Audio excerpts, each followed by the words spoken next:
Hello दोस्तों, आज के इस वीडियो में बात करते हैं एलएलबी थर्ड सेमेस्टर के पंचम प्रश्न पत्र, लेबर लॉ फर्स्ट, श्रमिक विधियां प्रथम। इसका बहुत महत्वपूर्ण टॉपिक छटनी क्या है। 2-3 एमसीक्यू जिससे अवश्य बनते हैं छटनी से, बिना टेक्स्ट पढ़े हुए। एमसीक्यूज किसी भी तरीके से हल नहीं होंगे क्योंकि माइंड में ट्रिगर नहीं होते हैं। इंस्टेंट पढ़ने से कुछ भी नहीं होगा। आइए देखते हैं, छटनी को समझते हैं। छटनी है क्या, छटनी और काम पर लौटने में क्या अंतर है, इस चीज को समझते हैं। इसको समझने का प्रयास करते हैं कि छटनी और काम पर लौटने में क्या डिफरेंस है। What is retrenchment. छटनी को अंग्रेजी में कहते हैं रिट्रेंचमेंट। व्हाट इज रिट्रेंचमेंट, छटनी है क्या। What is difference between retrenchment and lay off. एक छटनी होती है और काम पर से एक लौटाना होता है, दोनों में अंतर क्या है। जो छटनी होती है, रिट्रेंचमेंट होती है, साधारण अर्थ में श्रमिकों को काम से हटाना छटनी माना जाता है।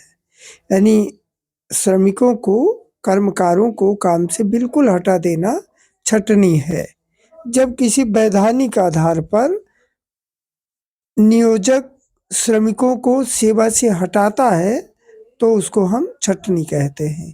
औद्योगिक विवाद अधिनियम की धारा 2A के अनुसार छटनी से आशय अनुशासन संबंधी दंड के अतिरिक्त किसी भी कारण से उद्योग के नियोक्ता द्वारा किसी श्रमिक को सेवा से हटाना अथवा निष्कासित करना है। छटनी एक प्रक्रिया है। छटनी जो है एक प्रक्रिया है जिसके अंतर्गत किसी श्रमिक को अधिक या अतिरिक्त श्रमिक के रूप में स्वीकार कर उसे सेवा से हटा दिया जाता है। परंतु निम्नलिखित दशाओं में सेवा से मुक्त करना या हटाना छटनी नहीं माना जाएगा। वो कौन सी दशाएं हैं देखिएगा, इन्हीं से एमसीक्यूज बनते हैं। नंबर फर्स्ट है श्रमिक का स्वेच्छा से अवकाश ग्रहण करना, इसको छटनी नहीं मानेंगे आप। श्रमिक का वृद्धावस्था के समय पर सेवा से मुक्त होना, यानी एज ऑफ सुपर एन्युएशन, यानी उम्र ज़्यादा हो जाए उस कारण जो है पदच्युत हो जाए, उसको छटनी नहीं माना जाएगा। श्रमिक का लगातार अस्वस्थ होना, यानी श्रमिक अगर कंटिन्यू रूप से अस्वस्थ रहता है, बीमार रहता है और सेवा मुक्त होता है तो उसको भी छटनी नहीं माना जाएगा। नेक्स्ट देखिएगा, दंड स्वरूप सेवा मुक्त करना, यानी यदि श्रमिक कोई ऐसी गलती कर देता है कि उसे अपने पद से, अपने कार्य से विमुक्त करना पड़ता है तो उसको भी छटनी नहीं माना जाएगा। नेक्स्ट है व्यापार बंद हो जाने के कारण कार्य मुक्ति, या फिर किसी कारण या परिस्थिति बस अगर व्यापार ही बंद हो जाए, फैक्ट्री ही बंद हो जाए तो जो व्यक्ति उस पद पर नहीं रहते हैं, अपने कार्य पर नहीं रहते हैं, उनको भी छटनी नहीं माना जाएगा। अब छटनी या जबरी छुट्टी में अंतर देखिएगा। Distinction between retrenchment and lay off, यानी जबरदस्ती करके किसी को छुट्टी पे भेज देना। जबरी छुट्टी में कुछ समानताओं के बावजूद भी कुछ असमानताएं हैं। दोनों में श्रमिक काम पर नहीं रहता है तथा क्षतिपूर्ति प्राप्त करता है। दोनों ही स्थितियों में क्षतिपूर्ति भी मिलती है, फिर भी दोनों में निम्नलिखित अंतर है। वो क्या क्या है समझिएगा।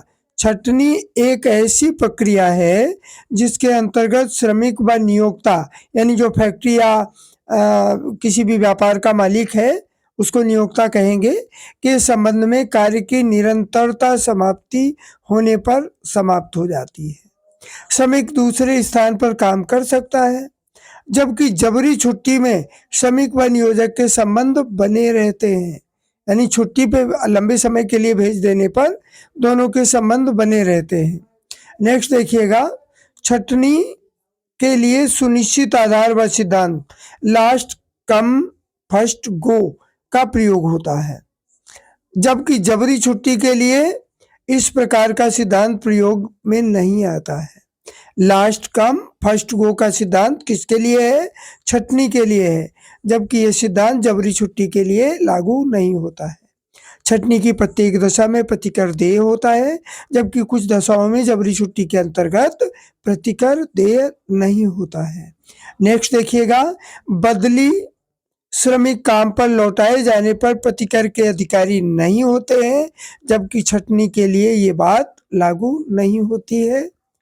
चैनल को सब्सक्राइब कर लीजिएगा ताकि एलएलबी के समस्त सेमेस्टर्स के लिए, चाहे वो डिस्क्रिप्टिव हो या ऑब्जेक्टिव हो, हर प्रकार का कंटेंट आपको हमारे चैनल पर मिल जाएगा। वीडियो पूरा सुनने के लिए बहुत बहुत धन्यवाद। जय हिंद।